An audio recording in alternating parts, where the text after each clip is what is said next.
بسم اللہ الرحمن الرحیم انما السبیل علی الذین یظلمون الناس ویبغون فی الارض بغیر الحق اولئک لهم عذاب علیم وقال اللہ تعالی فی مقام آخر ولا تحسبن اللہ غافلا عما يعمل الظالمون انما یؤخرهم لیوم تشخص فیہ الابصار صدق اللہ العظیم۔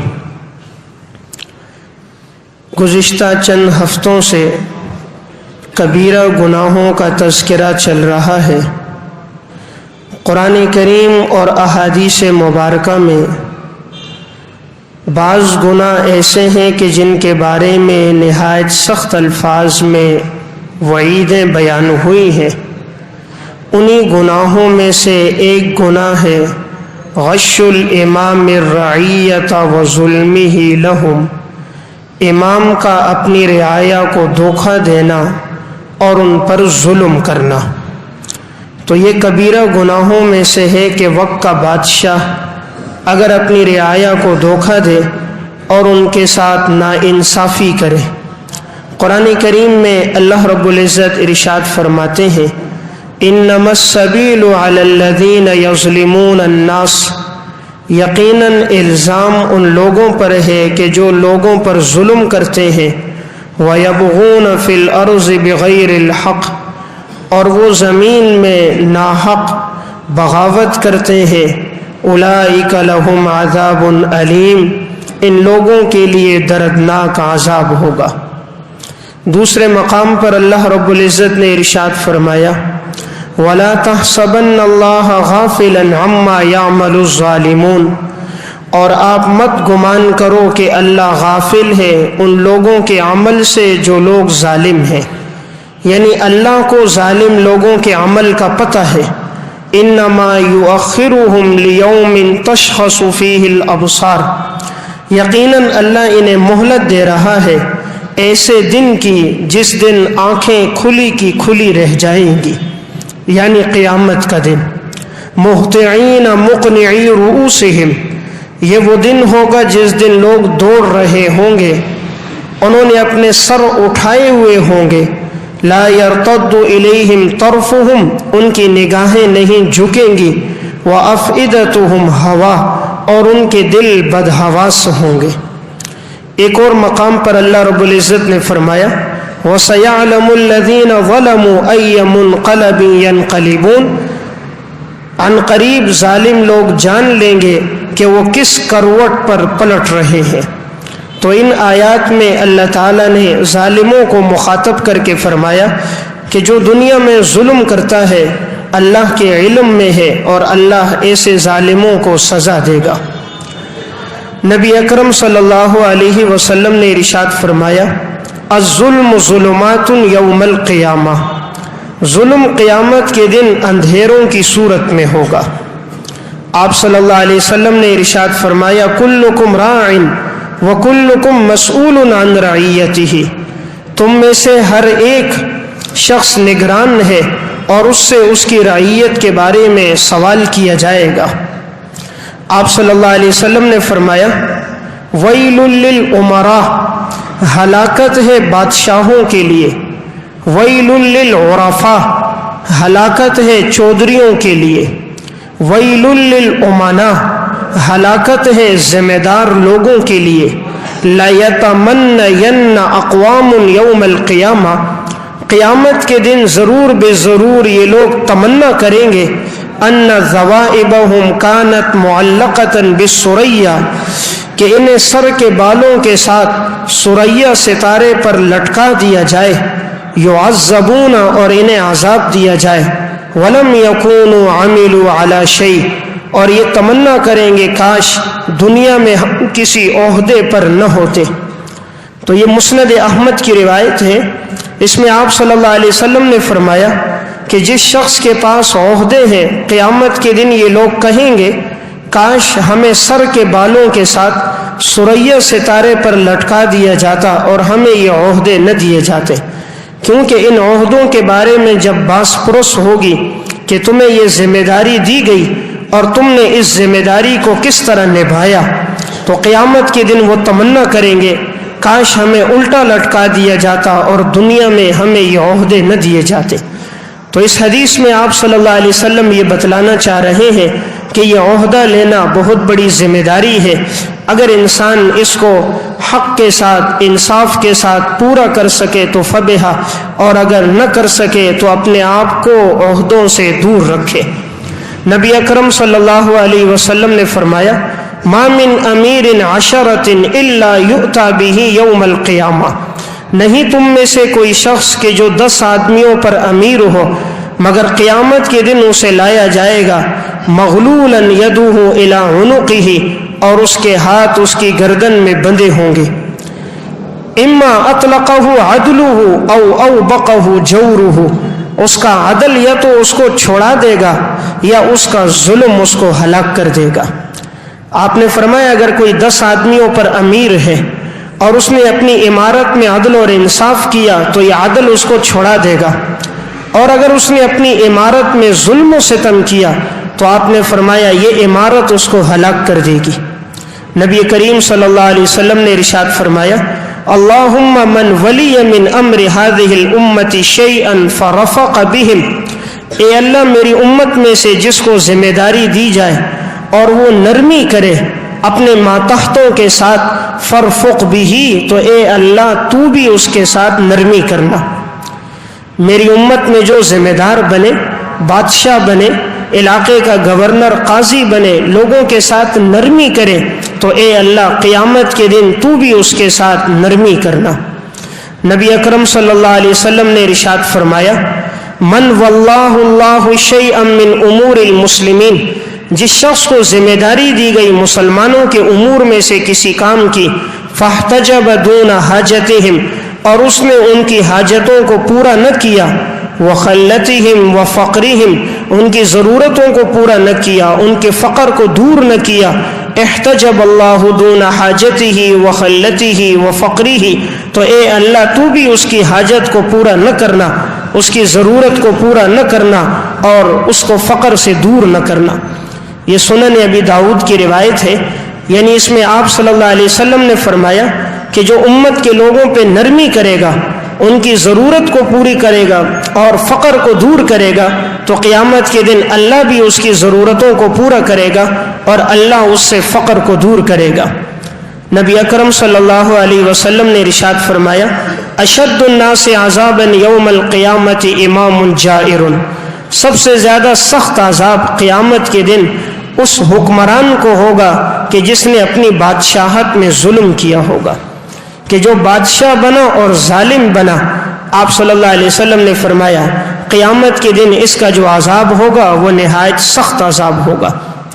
آپ صلی اللہ علیہ وسلم نے کعب ابن عجرہ کو مخاطب کر کے فرمایا اعیذک یا کعب ابن عجرہ من امراء، اے کعب ابن عجرہ میں تمہیں پناہ میں دیتا ہوں اس بات سے یکونون من بعدی، اس لیے کہ میرے بعد امراء آئیں گے، تم دیکھو گے، فصدقہم فی کذبہم، جس نے ان کی جھوٹی باتوں میں امراء کی تصدیق کی، وأعانہم علی ظلمہم، ظلم کی باتوں پر ان کی مدد کی، فلیس منی ولست منہ، اس کا مجھ سے کوئی تعلق نہیں، میرا اس سے کوئی تعلق نہیں، ولا یرد علی الحوض، اور یہ قیامت کے دن میرے حوض کوثر پر نہیں آئے گا۔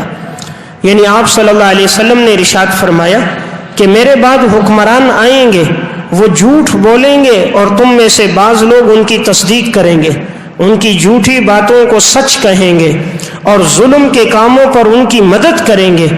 آپ نے فرمایا جس نے ظالم حکمران کی مدد کی، ان کی جھوٹی باتوں کو سچ کہا، فلیس منی ولست منہ، میرا اس سے کوئی تعلق نہیں، اس کا مجھ سے کوئی تعلق نہیں، ولا یرد علی الحوض، وہ میرے حوض کوثر پر نہیں آئے گا۔ اس لیے بعض لوگ اگر کوئی حکمران، کوئی گورنر، کوئی پارٹی کا بڑا غلط بات کہے پھر بھی کہتے ہیں وہ ٹھیک کہہ رہا ہے، وہ ظلم کرے پھر بھی کہتے ہیں وہ صحیح کر رہا ہے، وہ نا انصافی کرے پھر بھی کہتے ہیں وہ عدل کر رہا ہے، تو کوئی اگر ظالم کی تصدیق کرتا ہے، اس کی جھوٹی باتوں کو سچ کہتا ہے، اس کے ظلم کی باتوں کا اقرار کر کے اس کی تائید کر کے ان کی تشہیر کرتا ہے کہ وہ ٹھیک کر رہا ہے، تو آپ نے فرمایا ایسے آدمی کا مجھ سے کوئی تعلق نہیں۔ اس لیے مسلمان کا کام ہے وہ حق کی تصدیق کرے، حق باتوں کو آگے بتلائے، جو غلط کہہ رہا ہے تو بتلائے کہ اس کی یہ بات غلط ہے۔ تو ان احادیث میں آپ صلی اللہ علیہ وسلم نے بڑے سخت الفاظ میں تنبیہ فرمائی اس حکمران کے لیے اور اس شخص کے لیے جس کے پاس کوئی عہدہ ہو اور وہ اپنی ذمہ داری کو صحیح ادا نہ کرتا ہو۔ اگر وہ صحیح ادا کرتا ہے تو آپ نے فرمایا قیامت کے دن اللہ اس کو اپنے عرش کے سائے میں جگہ دے گا۔ 7 خوش نصیب انسانوں کو اللہ اپنے عرش کے سائے میں جگہ دے گا۔ 7 یظلہم اللہ فی ظلہ یوم لا ظل الا ظلہ امام عادل۔ 7 آدمیوں کو اللہ اپنے عرش کے سائے میں جگہ دے گا، ان میں سب سے پہلا آدمی عدل اور انصاف کرنے والا بادشاہ۔ گویا آپ نے تصویر کے دونوں رخ بتلائے کہ اگر یہ ظلم کرتا ہے تو سب سے سخت عذاب ظالم حکمران کے لیے ہے، اور اس شخص کے لیے جس کے پاس عہدہ ہو اور وہ غلط استعمال کرے۔ اور دوسری طرف آپ نے بتایا اگر وہ عدل میں زندگی گزارتا ہے تو قیامت کے دن اللہ رب العزت اس کو اپنے عرش کے سائے میں جگہ دے گا۔ اس لیے جس کے پاس عہدہ ہو، ذمہ داری ہو، اسے چاہیے اپنی ذمہ داری کو عدل کے ساتھ ادا کرے، اپنے آپ کو ظلم سے بچائے۔ حضرات صحابہ اکرام اور سلف کی زندگی اس بات پر گزری کہ انہوں نے ہمیشہ عدل کیا، جب بھی حکمرانی انہیں ملی، کوئی عہدہ ملا، انہوں نے کبھی ظلم نہ کیا۔ حضرت عمر رضی اللہ تعالیٰ عنہ کا واقعہ تاریخ مدینتی دمشق میں ہے کہ ایک دفعہ ان کو شہد کھانے کی ضرورت پیش آئی۔ انہوں نے اپنے گھر والوں سے پوچھا، گھر والوں نے بتایا گھر میں شہد موجود نہیں ہے۔ اب انہوں نے جب معلومات کی تو پتہ چلا بیت المال میں موجود ہے۔ تو اب انہوں نے جائز نہ سمجھا کہ بیت المال کا شہد میں اکیلے استعمال کروں اور ان کی اجازت کے بغیر، حالانکہ 2 چمچ شہد چاہیے تھا۔ تو جب سب صحابہ اکرام موجود ہوئے، مسجد میں آئے تو حضرت عمر نے خطبہ دیتے ہوئے ان سے اجازت طلب کی، کیا تم سب مجھے اجازت دیتے ہو کہ میں یہ شہد استعمال کروں؟ جب سب نے اجازت دی تو آپ نے اپنی بیماری میں اس شہد کو استعمال کیا۔ تو دیکھیے ظلم سے کتنا بچتے تھے، عدل پر کتنی زندگی گزارتے تھے۔ حکمران ہونے کے باوجود 2 چمچ شہد کے لیے انہوں نے رعایا سے اجازت طلب کی ہے اور اس کے بعد انہوں نے 2 چمچ شہد لیا۔ حضرت عثمان رضی اللہ تعالیٰ عنہ ایک موقع پر انہوں نے اپنے غلام کا کان مروڑ دیا، تو پھر دوسرے دن ان سے کہا کہ تم مجھ سے بدلہ لے لو۔ انہوں نے فرمایا حضرت کوئی حرج کی بات نہیں۔ کہا نہیں، مجھ سے بدلہ لے لو، اس لیے کہ آخرت کا معاملہ بہت سخت ہے۔ تو اب وہ غلام آیا، حضرت عثمان کے کان کو مروڑا تو حضرت عثمان خوش ہو گئے، فرمایا دنیا میں بدلہ ادا ہو گیا، آخرت میں اس بارے میں مجھ سے باس پرس نہیں ہوگی۔ یہ واقعہ الریاض النظرہ فی مناقب العشرہ میں ہے۔ اس سے اندازہ کریں کہ یہ لوگ حکمران تھے، حکمران ہونے کے باوجود عدل پر زندگی گزاری، اپنے آپ کو انہوں نے ظلم سے بچایا۔ اخبار القضات میں واقعہ ہے، حضرت علی رضی اللہ تعالیٰ عنہ کا دور تھا اور ان کی زرہ چوری ہو گئی، اور یہ زرہ ایک یہودی کے پاس تھی۔ حضرت علی رضی اللہ تعالیٰ عنہ مقدمہ لے کر گئے قاضی شریح کی عدالت میں اور کہا میری زرہ فلاں یہودی کے پاس ہے، تو تم ان سے کہو کہ وہ مجھے واپس کر دے۔ جب اس یہودی کو بلایا گیا تو اس نے کہا یہ زرہ تو میری ہے۔ اب حضرت علی رضی اللہ تعالیٰ عنہ بھی دربار میں موجود ہیں اور وہ یہودی بھی موجود ہے۔ باوجود یہ کہ حضرت علی اس وقت خلیفہ تھے، لیکن آپ اور وہ یہودی ایک صف میں دونوں کھڑے ہوئے، اور جب قاضی نے آپ سے پوچھا کہ یہ زرہ آپ کی ہے، دلیل کیا ہے، تو حضرت علی نے فرمایا میرا یہ غلام قمبر اور میرا یہ بیٹا حسن گواہی دیتے ہیں کہ یہ زرہ میری ہے۔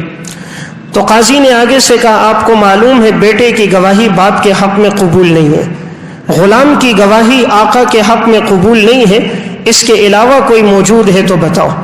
حضرت علی نے فرمایا اس کے علاوہ تو کوئی گواہ نہیں ہے۔ اب یہودی سے کہا تو قسم کھاتا ہے کہ یہ زرہ تیری ہے؟ تو اس نے قسم کھائی کہ ہاں یہ زرہ میری ہے۔ تو اب شریعت کے اصول کے مطابق البینۃ علی المدعی والیمین علی المدعی علیہ، گواہ مدعی کے ذمے ہوتے ہیں اور قسم مدعی علیہ کے ذمے ہوتی. تو مدعی علیہ نے قسم کھائی یہودی نے، تو زرہ اس کے حوالے کر دی گئی. جب یہ کمرہ عدالت سے باہر نکلے تو یہودی حضرت علی سے کہنے لگے مجھے کلمہ پڑھائیے، میں مسلمان ہوتا ہوں. حضرت علی نے پوچھا کیوں؟ کہا تمہارا دین سچا دین ہے، باوجود یہ کہ یہ زرہ تمہاری ہے تمہارے حق میں فیصلہ نہیں ہوتا، حالانکہ تم حکمران بھی ہو، میرے حق میں فیصلہ ہوتا ہے. تو اسلام میں قوانین پر عمل ہوتا ہے، اسلام میں عدل ہے، یہ نہیں دیکھا جاتا کہ یہ حکمران ہے یا بادشاہ ہے. اس فیصلے سے متاثر ہو کر یہودی مسلمان ہو گیا. تو دیکھیے یہ اسلام کی حقانیت اور سچائی کہ اسلام میں جو حکمران آئے انہوں نے ہمیشہ عدل کیا، انہوں نے کبھی ظلم نہ کیا، نہ انصافی نہیں کی. یہ نہیں دیکھا کہ یہ میری اولاد ہے، عزیز و اقارب ہے، رشتہ دار ہے، انہوں نے عدل کے دامن کو کبھی نہ چھوڑا. عمر بن عبدالعزیز رحمۃ اللہ علیہ سن 99 ہجری میں بادشاہ بنے، 101 ہجری میں انتقال ہوا. ایسا عدل و انصاف کیا تھا انہوں نے کہ ان کے دور خلافت میں کوئی زکوٰۃ کا مستحق نہیں ملتا تھا. رعایا میں سے ہر شخص کو اتنا مالدار کر دیا تھا، کوئی زکوٰۃ لینے والا نہ ملتا. زکوٰۃ دینے کی باری آتی تو تلاش کرتے، پورے ملک میں زکوٰۃ کا مستحق کوئی نہیں تھا. جب بادشاہ نیک ہوتے ہیں اور رعایا کا حق ادا کرتے ہیں، غریبوں کے ساتھ تعاون کرتے ہیں، اپنے اکاؤنٹوں میں اور اپنی اولادوں کو، اپنے متعلقین کو نہیں نوازتے بلکہ مستحق کو نوازتے ہیں، تو پھر رعایا میں کوئی مستحق باقی نہیں رہتا. ان کے دور خلافت میں ایسا عدل اور انصاف تھا، ایسا عدل اور انصاف تھا. حلیۃ الاولیاء میں اور تاریخ الخلفاء میں ہے، ان کے دور میں کبھی ایسا نہ ہوا کہ بھیڑیے نے بکری پہ حملہ کر دیا ہو. ایسا عدل کہ انسان تو انسان، جانوروں میں بھی عدل تھا. ایک دفعہ ایک چرواہا بکریاں چرا رہا تھا، بھیڑیے اور بکریاں ایک ہی گھاٹ پہ پانی پی رہے تھے. اچانک کیا دیکھا کہ بھیڑیے نے بکری پہ حملہ کر دیا. اس نے خط لکھ کر پوچھا کہ آیا مدینہ میں جو نیک صالح حکمران تھا اس کا انتقال تو نہیں ہو گیا؟ تو خبر ملی واقعی انتقال ہو گیا. تو جس دن انتقال ہوا اس دن بھیڑیا بکری پہ حملہ کر رہا تھا. جب تک وہ زندہ تھے ایسا عدل قائم کیا تھا کہ جانوروں میں بھی عدل تھا. تو نیک صالح جو حکمران ہوتا ہے اس کا اثر اس پہ بھی پڑتا ہے، عوام پہ بھی اس کا اثر پڑتا ہے، انسانوں پر بھی اثر ہوتا ہے، اور اللہ کی زمین پہ رہتی ہوئی جتنی مخلوقات ہیں ان پر بھی اثر ہوتا ہے. امام رازی رحمۃ اللہ علیہ کی تفسیر کبیر ہے، اس میں انہوں نے مالک یوم الدین کی تفسیر میں ایک واقعہ لکھا کہ نوشیرواں بادشاہ تھا. یہ وہ بادشاہ ہے جس نے زندگی عدل میں گزاری ہے، بڑا عادل بادشاہ تھا. ایک دفعہ یہ بادشاہ شکار کرنے کے لیے نکلا اور شکار کرتے کرتے جنگل میں بہت آگے چلا گیا. اب اس نے دیکھا رات کا اندھیرا چھا گیا تو اس نے مناسب نہ سمجھا کہ میں اب لوٹوں تو کہیں کوئی جانور نقصان نہ پہنچا دے. تو یہ جنگل میں کوئی خیمہ تلاش کرنے لگا تاکہ رات گزار دوں اور پھر میں صبح اپنے گھر کی طرف لوٹ جاؤں گا. تو اس نے ایک خیمہ دیکھا، آواز دی کہ میں مسافر ہوں، رات کو ٹھہرنا چاہتا ہوں اور صبح میں اپنے گھر کی طرف لوٹ جاؤں گا. انہوں نے ٹھہرا دیا. وہ پہچانتے نہیں تھے کہ یہ نوشیرواں بادشاہ ہے، انہیں معلوم نہیں تھا چونکہ بادشاہ تنے تنہا تھا، کوئی اس کے ساتھ سیکورٹی نہیں تھی، کوئی محافظ نہیں تھے. تو اب جب یہ اندر آیا تو انہوں نے اکرام کرتے ہوئے سامنے ان کا ایک انار کا باغ تھا. تو یہ ایک نوجوان لڑکا دوڑتے ہوئے گیا اور ایک انار توڑ کے لایا اور انار کا رس نکالا ایک گلاس میں اور وہ گلاس نوشیرواں کو پیش کیا. نوشیرواں نے دیکھا ایک انار سے پورا گلاس بھر گیا. اس دور کے بڑے گلاس تھے. وہ بڑا متاثر ہوا اور جب پیا تو ایسا ذائقہ کہ اس نے کبھی ایسے ذائقہ دار انار کا رس پیا نہیں تھا. تو اس کے دل میں یہ نیت آ گئی کہ یہ باغ بڑا قیمتی ہے جس کے ایک ایک انار میں اتنا رس ہے. تو اس نے سوچا کہ میں اس باغ پہ قبضہ کر دوں گا اور یہ باغ میں ان سے لے لوں گا، اس کی جگہ کوئی اور چیز ان کو دے دوں گا. صرف دل میں اس نے ارادہ کیا، ابھی اظہار نہیں کیا تھا، دل میں بات آئی تھی. تھوڑی دیر گزری، اس نے پھر کہا کہ جاؤ ایک اور انار توڑ کے لاؤ. وہ گیا انار توڑ کے لایا اور کہا رس نکالو. جب رس نکالا تو آدھے گلاس سے بھی کم ہوا، 1/4 گلاس بھرا. نوشیروہ نے کہا ابھی تم لائے تھے پورا گلاس بھرا اور ابھی تو 1/4 ہوا، تو تم کہاں سے لائے ہو؟ کہا جی اسی باغ سے لایا. کہا اسی درخت سے توڑ کر لاؤ. کہا جی اسی سے توڑ کے لایا ہوں. کہا دوسرے سے لے کر آؤ. دوسرے درخت سے توڑ کر لائے تب بھی تھوڑا سا رس نکلا. کہا تیسرے درخت سے لاؤ، اس سے لایا تب بھی تھوڑا سا رس نکلا. نوشیروہ نے کہا یہ کیا بات ہے، پہلے اتنا رس تھا اور اب کم ہو گیا. انہوں نے کہا لگتا ہے بادشاہ نے ظلم کا ارادہ کر دیا. حالانکہ اس لڑکے کو پتہ نہیں کہ یہ بادشاہ ہے. اس نے کہا لگتا ہے کہ بادشاہ نے ظلم کا ارادہ کر دیا ہے، اور جب بادشاہ رعایا پہ ظلم کرتا ہے تو اللہ برکت کو ختم کر دیتا ہے. جب بادشاہ رعایا پہ ظلم کرتا ہے تو اللہ برکت کو ختم کر دیتا ہے.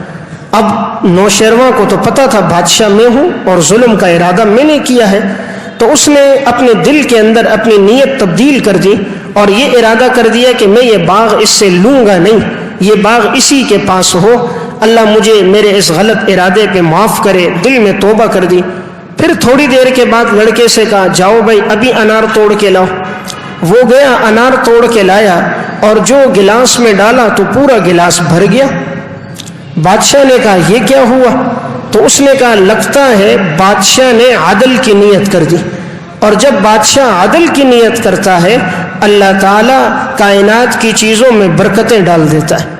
تو بادشاہ نے کہا تم صحیح کہہ رہے ہو، میں ہی بادشاہ ہوں، میں نے ہی ظلم کا ارادہ کیا تھا اور اب میں اپنے ارادے سے باز آ گیا ہوں. تو یہاں جو میں عرض کر رہا تھا وہ یہ ہے کہ کبیرہ گناہوں میں کہ جب بادشاہ اپنی رعایا پر ظلم کرے تو اس لیے بہت سخت سزا ہے اس شخص کے لیے جو بادشاہ ہو، عہدے پر ہو کر ظلم کرتا ہے. ہاں اگر وہ عدل پر آتا ہے تو اللہ تعالیٰ تمام چیزوں میں برکتیں ڈال دیتا ہے. ظلم جس نے بھی کیا سلطنت اور بادشاہت میں اللہ نے انہیں سزا دی اور عبرتناک سزا دی. فرعون نے ظلم کیا تھا سلطنت میں کہ 20,000 بچوں کو اس نے ناحق قتل کیا تھا، یہ سمجھ کے کہ وہ موسیٰ پیدا نہ ہو. جب اس سے نجومیوں نے کہا تھا ایک بچہ پیدا ہوگا جو تیری سلطنت کے لیے خطرہ بنے گا، تو اس نے بچوں کا قتل عام شروع کر دیا تاکہ وہ موسیٰ پیدا نہ ہو. لیکن اللہ نے اسی موسیٰ کی پرورش اسی فرعون کے گھر میں کی اور بتا دیا جسے ہم پالنا چاہیں رکھنا چاہیں اسے کوئی مار نہیں سکتا، اور جس کی ہم حفاظت کریں اسے کوئی نقصان پہنچا نہیں سکتا.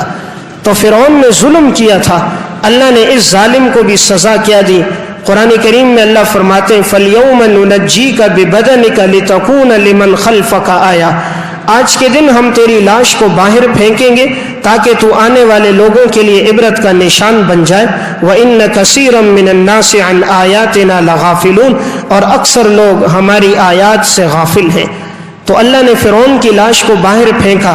آج بھی مصر کے عجائب گھر میں وہ محفوظ ہے اور لوگوں کے لیے عبرت کا نشان ہے.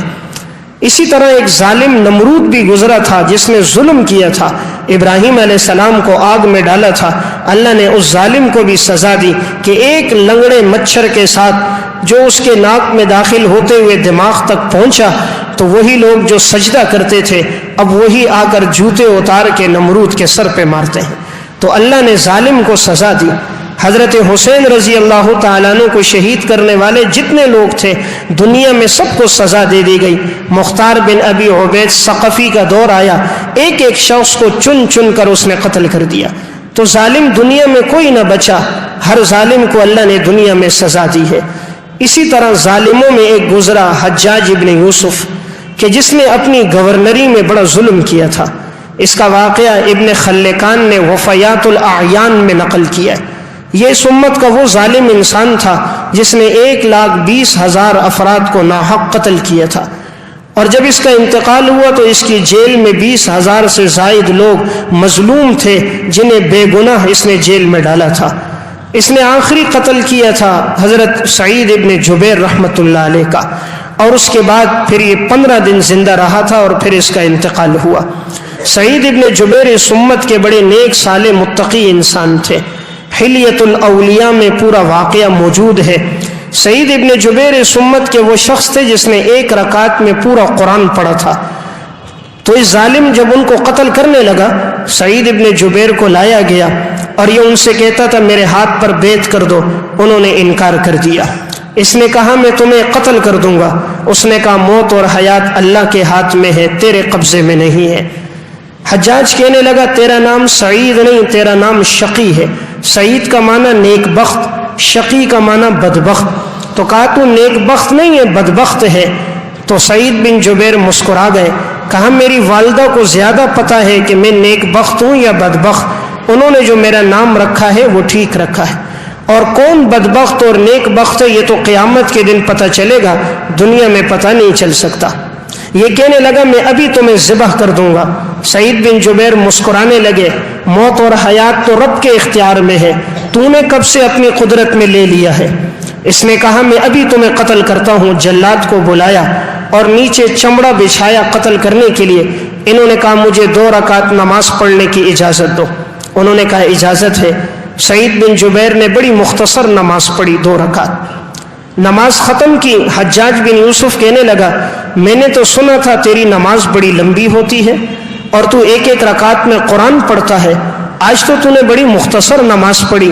سعید بن جبیر نے کہا اس لیے مختصر پڑھی، اگر نماز طویل کرتا تو یہ کہتا موت کے ڈر سے سعید نے نماز لمبی کر دی، اس لیے میں نہیں چاہتا تجھ جیسا ظالم آدمی اس پر خوش ہو جائے، تو میں نے اپنی نماز کو مختصر کیا۔ وہ کہنے لگا ابھی میں تجھے قتل کرتا ہوں۔ جب قتل کرنے لگا تو انہوں نے آگے سے کہا کہ میرا رخ بیت اللہ کی طرف کر دو، تاکہ اگر مجھے موت آئے اس حال میں آئے کہ میرا رخ بیت اللہ کی طرف ہو اور زبان پر کلمہ ہو۔ کلمہ شہادت پڑھا۔ جب حجاج قتل کرنے لگا تھا تو حجاج نے فوراً کہا کہ ان کا رخ بیت اللہ سے موڑ دو، دوسری طرف ان کا رخ کر دو۔ تو انہوں نے کہا وَلِلَّهِ الْمَشْرِقُ وَالْمَغْرِبُ فَأَيْنَمَا تُوَلُّوا فَثَمَّ وَجْهُ اللَّهِ، مشرق کی سمت بھی اللہ کی، مغرب کی جہت بھی اللہ کی، تم جہاں بھی رخ کرو تمہارا رب موجود ہے۔ حجاج نے کہا اس کو زمین کے بل لٹا دو، زمین کے بل لٹاؤ اور اس طرح اسے قتل کرو جس طرح جانور کو ذبح کیا جاتا ہے۔ انہیں زمین کے بل لٹا دیا گیا۔ انہوں نے قرآن کی آیت پڑھی منہا خلقناکم وفیہا نعیدکم ومنہا نخرجکم تارۃ اخری، ہم نے انسان کو زمین سے پیدا کیا، ہم زمین میں اس کو لوٹائیں گے اور پھر زمین سے قیامت کے دن ہم اس کو دوبارہ اٹھائیں گے۔ حجاج کہنے لگا آج تو تجھے سارا قرآن یاد آ گیا۔ سعید مسکرا گئے، فرمایا یہ قرآن مجھے پہلے سے یاد تھا۔ حجاج نے جیسے ان کو قتل کرنے لگا اس سے کہا ایک وار میں ان کا سر قلم کرو۔ اس وقت انہوں نے آسمان کی طرف ایک نگاہ اٹھائی اور سعید بن جبیر نے کہا اے اللہ، اس ظالم نے دھرتی پہ بڑا ظلم کر دیا ہے، ناحق لوگوں کا بہت قتل عام کر دیا، آج کے بعد اس کو یہ اتنا موقع نہ دینا کہ کسی اور کا خون بہائے۔ اے اللہ میرا یہ خون آخری خون ہو، میرے بعد دھرتی پہ اس کو یہ مہلت نہ دینا کہ کسی اور کو ناحق قتل کرے۔ سعید بن جبیر نے یہ جملہ کہا، اس نے حکم دیا، سعید بن جبیر کو قتل کر دیا گیا۔ جیسے قتل کیا تو ان کی گردن سے خون فوارے کی صورت میں نکلا اور حجاج کے تخت کے نیچے پھیل گیا۔ حجاج نے اطباء کو بلایا، کہا میں نے اتنے لوگوں کو قتل کیا، کسی کے خون میں دھار نہیں تھی لیکن ان کے خون میں دھار موجود تھی، وجہ کیا ہے؟ انہوں نے کہا تم نے جتنوں کو قتل کیا وہ سب موت سے ڈر گئے تھے اور یہ موت سے ڈرتا نہیں تھا۔ جتنوں کو قتل کیا وہ موت سے گھبرا گئے تو ان کا خون خشک ہو گیا، اس کے دل میں تمہارا ڈر کوئی نہیں تھا، یہ موت سے خوف زدہ نہیں تھا، اس لیے اس کے خون میں دھار موجود تھی۔ اور جب انہوں نے سعید بن جبیر کو شہید کیا تو اللہ نے پھر اس ظالم کو بھی کبھی سکون نہ دیا۔ رات کو سوتا تو سعید ابن جبیر خواب میں آتے، انہیں گریبان سے پکڑتے اور کہتے تو نے مجھے کس جرم کی پاداش میں قتل کیا؟ ایک دم اس کی آنکھ کھل جاتی، پھر اسے نیند نہیں آتی تھی۔ 15 دن کے بعد اس کا انتقال ہوا ہے۔ وفیات الاعیان میں ہے کہ ایسی حالت اس کی ہو گئی کہ اپنے اندر اس کو ہمیشہ درد محسوس ہوتا کہ کوئی اندر سے اس کو کاٹ رہا ہے۔ اس نے اطباء سے کہا کوئی چیز مجھے اندر سے کاٹ رہی ہے، تو اطباء نے گوشت کا ٹکڑا لیا اور اسے ایک مضبوط دھاگے کے ساتھ باندھا اور ان سے کہا اس کو نگلو، تو یہ نگلتے گئے اندر تک۔ جب اس کو کھینچ کر باہر دوبارہ نکالا تو دیکھا گوشت کی اس بوٹی کے ساتھ کیڑے ہی کیڑے لگے ہوئے تھے۔ اللہ نے اس کی زندگی میں اس کے جسم میں کیڑے ڈال دیے تھے، اسے کسی پل چین اور سکون نہیں آتا تھا۔ حالت اس کی یہاں تک ہو گئی کہ اس کو سخت سردی لگتی تھی اور آگ کی انگیٹھیاں اس کے دائیں بائیں ہوتی تھی۔ آگ سے اس کا جسم جل جاتا تھا اور اس کو پتہ نہیں چلتا تھا، جسم پر آگ کے جلنے کے نشانات ہو گئے تھے۔ نہ رات کو سکون نہ دل کو اطمینان۔ حسن بصری رحمۃ اللہ علیہ کے پاس گیا اور اس سے کہا کہ دیکھو میری یہ حالت ہو چکی ہے، چین اور اطمینان ختم ہو گیا ہے۔ انہوں نے کہا میں نے تجھے نہیں روکا تھا کہ نیک بندوں پر ہاتھ نہ بڑھانا، اللہ کے نیک لوگوں کو تکلیف نہ پہنچانا، لیکن تو باز نہیں آتا تھا، اب تو اللہ کی گرفت میں آیا ہے۔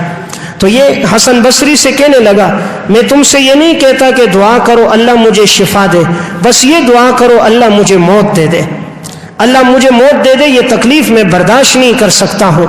15 دن کے بعد انتہائی سخت تکلیف میں پھر حجاج کا انتقال ہوا، اور جب حسن بصری کو پتہ چلا تو اس نے شکر کے طور پہ سجدہ کیا کہ یا اللہ تیرا شکر ہے کہ ظالم کا انتقال ہوا۔